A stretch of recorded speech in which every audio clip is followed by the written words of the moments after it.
If they have a stand really with them, they need to substantiate. మీరు చేసింది, మీరు పెట్టింది అక్రమ కేసు అని చెప్పడానికి మా దగ్గర ఉన్న ఆధారాలు ఇవని మాట్లాడాలి, కానీ నా ఉసురు తగులుతుంది, నాశనం అయిపోతారు, ఇవి కాదు కదా. ఇప్పుడు వాళ్ళు కూడా అదే కదా చేసింది. మరి ఆ గవర్నమెంట్లో ఉన్నప్పుడు వాళ్ళు కూడా ఇలాంటివి చేసినప్పుడు టీడీపీ వాళ్ళు కూడా ఇలా మా ఉసురు తగులుతుంది, నాశనం అయిపోతారని మాట్లాడలేదే. నమస్తే సార్, వాసుదేవన్ గారు. వాయిస్ వినపడుతుందా? వినిపిస్తుందండి సార్. వినిపిస్తుంది. ఓకే, వాసుదేవన్ గారు, వెరీ గుడ్ మార్నింగ్. మీతో పాటు 99 టీవీ ప్రేక్షకులకి, అదేవిధంగా Telugu Desam party official spokesperson Ajay గారికి, జనసేన స్పోక్స్ పర్సన్ మహేష్ గారికి, అదేవిధంగా YSRCP official spokesperson Shekhar Reddy గారికి, అందరికీ కూడా ముందుగా శుభోదయం అండి. So to start with the topic, కరెక్టే సార్, మీరు అడిగిన క్వశ్చన్ ఏమంటే సబ్స్టాన్షియల్ ఎవిడెన్స్తోనే మాట్లాడాల్సి ఉంటుంది రాజకీయాల్లో. ఏదో మనం వైల్డ్ ఎలిగేషన్స్ ఇవి ప్రతి ఆ రాజకీయ పార్టీ చేసేది, but where it makes difference is evidence, as you said. అదే కదండి. అదేవిధంగా సరే, ఆ సజ్జల గారు ఏం మాట్లాడారు దాని మీద మేబీ శేఖర్ రెడ్డి గారు స్పందిస్తారు. యాక్చువల్గా ఈ లిక్కర్ కేసు ఫస్ట్ ప్రైమరీ అసలు ఈ కేసు ఎలా పుట్టింది దాని డీటెయిల్స్లోకి వెళ్ళి నాకున్న అభిప్రాయాన్ని నేను తెలియజేస్తాను సార్. యాక్చువల్గా 2014 to 19 ఒక లిక్కర్ పాలసీ తీసుకొచ్చారు సార్. ఆ తర్వాత 19 to 24. సో ఇందులో బేసిక్ రూట్స్లోకి వెళ్తే సార్, మీరు ఒక ఆర్గనైజేషన్కి వర్క్ చేస్తున్నారు, let's say 99 TV sir. So ఇందులో బేసిక్ క్వశ్చన్స్, నేను కేసు డీటెయిల్స్లోకి వెళ్ళినప్పుడు, మీరు ఒక ఆర్గనైజేషన్కి వర్క్ చేస్తూ మీరు ఆర్గనైజేషన్స్కి ప్రాఫిట్ తెచ్చిపెట్టారు లేదా లాస్, ఈ రెండే మ్యాటర్. మీరు ఒక ఆర్గనైజేషన్ కి ప్రాఫిట్ తెచ్చిపెట్టారు, చేసిన అక్రమాలు మ్యాటర్ కాదంటారు. దానిలో స్కామ్ ఉంటుందా? ఆర్గనైజేషన్ కి ప్రాఫిట్ ఆర్ లాస్ తీసుకొచ్చారు, దానిలో స్కామ్ ఉంటుందా అనేది బేసిక్ అందరి మెదిలే ఒక క్వశ్చన్. అంటే లిక్కర్ సేల్స్ టీడీపీ హయాంలో ఖచ్చితంగా పెరిగాయి, ఆదాయం 70 crores వచ్చాయండి, 70,000 crores. అదేవిధంగా వైఎస్ఆర్సీపీ ఇంక్లూడింగ్ కరోనా వాళ్ళు లిక్కర్ సేల్స్ తగ్గినాయి, అదేవిధంగా 1,00,000 చిల్లర కోట్ల ఆదాయాన్ని డైరెక్ట్ ఖజానాకి రావటం జరిగింది గవర్నమెంట్కి. సో మరి దీన్ని స్కీమ్గా చూడాలో స్కామ్గా చూడాలో నెక్స్ట్ సిఐడి దర్యాప్తులోనే తేలాల్సిన అవసరం ఉంది. ఇది first basic question. So when organisation is running for profit, where is the scam? రెండు, ఈ కేసు కొంత విచిత్రంగా స్టార్ట్ అయినట్టు నాకు అనిపించింది సార్. ఎట్లా అంటే, మీరు కొన్ని పాలసీస్ చూస్తుంటాం కదా, మన గవర్నమెంట్ ఇప్పుడు వేరే అధికారం మారి వేరే గవర్నమెంట్ ఫామ్ అయిన తర్వాత, సో గవర్నమెంట్ పాలసీస్లో ఉన్న లూప్ హోల్స్ని వాళ్ళు ఏ విధంగా దానికి నష్టాన్ని చేకూర్చారు, దాని నుంచి పట్టుకొని కేసులు పెట్టే పరిస్థితి. అది భూముల అలాట్మెంట్ కావచ్చు, లేదా డిఫరెంట్ పాలసీస్ కావచ్చు. కానీ ఇక్కడ ఒక వేరే వ్యక్తి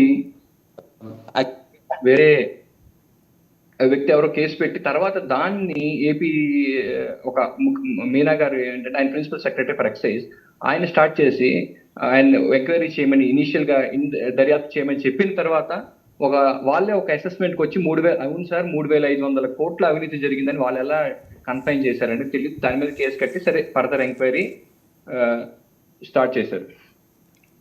సో ఇది ఒక గవర్నమెంట్ ఐడెంటిఫై చేయలేదు.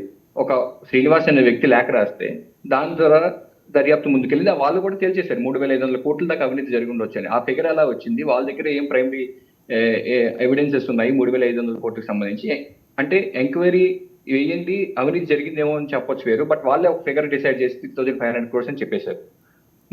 వాళ్ళ ఫిగర్ డిసైడ్ చేయడానికి కావాల్సిన ప్రాపర్ ఎవిడెన్స్ లేకుండా ఆ ఫిగర్ మెన్షన్ చేయరు కదండి. వాళ్ళు కూడా రెస్పాన్సిబుల్ ఆఫీసర్స్. ఇయర్సేని బట్టి 3,500 4,500 అని అనరు కదా. They might have some primary information with them, basing on that వాళ్ళు అతను చెప్పిన దాంతో ఎడ్యుకేట్ చేసుకుని ఒక మాట కంపేర్ చేసుకుని ఎడ్యుకేట్ చేసుకుని చెప్పుండొచ్చు, తప్పే ఉంది. అండ్ అది ప్రైమరీ ఇన్ఫర్మేషన్ మాత్రమే. ఇప్పుడు రాబోయే రోజుల్లో జరగబోయే అరెస్టుల ద్వారా ఇంకెంతెంత ఇన్ఫర్మేషన్ బయటకు వస్తుందో చూద్దాం. కేరళకి చెందిన 2 గోల్డ్ ఫైనాన్స్ కంపెనీలు ఉన్నాయి, దేశవ్యాప్తంగా వాళ్ళకి ఆఫీసులు ఉన్నాయి. వాళ్ళు చేసేదే దొంగ బంగారం వ్యవహారం, తెలుసు కదా మీకు, పేర్లు అనవసరం. Correct sir. వాళ్ళు నేను అనేది ఏంటంటే సబ్స్టాన్షియల్ 3,500 ఎట్లా వాళ్ళకి 9 రోజుల ఎంక్వైరీలు ఎలా తెలుస్తుంది సార్? వేగంగా పనిచేసి ఉండొచ్చు, తప్పే ఉందండి, వేగంగా పనిచేసి ఉండొచ్చు. Okay right sir. But anyway నేను చెప్పేది ఏంటంటే ఈ లిక్కర్ కేసు వ్యవహారం అంతా కూడా సబ్స్టాన్షియల్ ఎవిడెన్సెస్ తో ఇప్పటి వరకు జరిగిన 10 నెలల investigation, FIR filed on 21 September 2024. ఇప్పటి నుంచి వీళ్ళు సబ్స్టాన్షియల్ ఎవిడెన్సెస్ కనుక బయట పెట్టుంటేనో కోర్టుకు చూపించుంటేనో చాలా బాగుండేది. కన్ఫెషన్ స్టేట్మెంట్స్ తోని ఈ కేసును రన్ చేస్తామంటే నెక్స్ట్ ట్రయల్స్కి వచ్చినప్పుడు అది నిలవకపోవచ్చు. సో నేననేది ఏంటంటే నిజంగా అవినీతి జరిగింది భావించి సిట్ కూడా చాలా ఇందులో పెద్ద దీన్ని వెతికి పట్టింది, ప్రజలకు చూపించగలిగింది అనేది నేనైతే నమ్మట్లేదు. నేను కూడా నమ్మనండి, ఎందుకంటే నేను కూడా నమ్మను. నేను I do agree with your observations. ఎందుకంటే విజయసాయి రెడ్డి గారు సగం ఉద్యోగం చేసి ఇచ్చేశారు వాళ్ళకి సిట్కి. సో సగం ఇన్ఫర్మేషన్ ఆయనే ఇచ్చారు. సో ఇంకా మిగిలిన దాంట్లో కొంత రాజ్ కేసు రెడ్డి ఇచ్చాడు. నేను కూడా ఎందుకంటే ఒక మీటింగ్ జరిగింది, అడాన్ కంపెనీ స్టార్ట్ చేస్తున్నారు. సో దానికి సంబంధించిన మీటింగ్ రాజకేష్ రెడ్డి ఆధ్వర్యంలో మిథున్ రెడ్డి గారు కూడా అక్కడ ఉన్నారు. సో ఆ మీటింగ్ లో పాల్గొన్నారనే దాని మీద మిథున్ రెడ్డి గారి దగ్గరికి వచ్చారు కదా. ఈ సగం ఆయనే స్టేట్మెంట్ ఇచ్చారు. సరే దానిలో నిజాలు అనేది సిఐడి ఇప్పుడు తేల్చాల్సి ఉంది.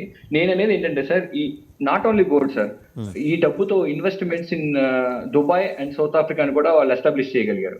సరే ఈ గోల్డ్ కొలంబో నుంచి మలేషియాకి ఎలా వెళ్ళింది, నిజంగా అది షిప్ ద్వారా వెళ్తే అక్కడ కస్టమ్స్ డిపార్ట్మెంట్ ఏం చేసింది, దీన్ని అక్కడ ఎలా అలౌ చేసింది, సో ఎన్ని వాళ్ళు ఎస్టాబ్లిష్ చేయగలగాలి. సరే మనం రాసుకున్న స్టోరీ ఏదైనా రాసుకోవచ్చు సార్, బట్ సబ్స్టాన్షియల్ ఎవిడెన్సెస్ తో ప్రూవ్ చేసినట్టు మాత్రమే వాళ్ళ కేసు నిలబడుతుంది. వాళ్ళకి నిజంగా స్కామ్ చేస్తుంటే వాళ్ళు శిక్షార్హులు అవుతారు. సో ఇవన్నీ నేను లిక్కర్ స్కామ్ లో అబ్జర్వ్ చేసిన పాయింట్స్ సార్. ఎందుకంటే ప్రాఫిట్, ఒక ఆర్గనైజేషన్ ప్రాఫిట్ వచ్చేటప్పుడు ఎట్లా స్కామ్, తర్వాత వీళ్ళు ఇప్పటి వరకు 10 నెలల ఇన్వెస్టిగేషన్స్ లో ఇలాంటి ఎవిడెన్సెస్, ఈ గోల్డ్ ఎలా వెళ్ళింది, ఇదిగో మా దగ్గర ఈ సబ్స్టాన్షియల్ ఎవిడెన్సెస్ ఉంది, లేదు 300 నుంచి 400 కోట్లు అప్పుడు మేము పట్టుకోగలిగాము, వాళ్ళు ఎలా జాయిన్ చేయగలిగారు.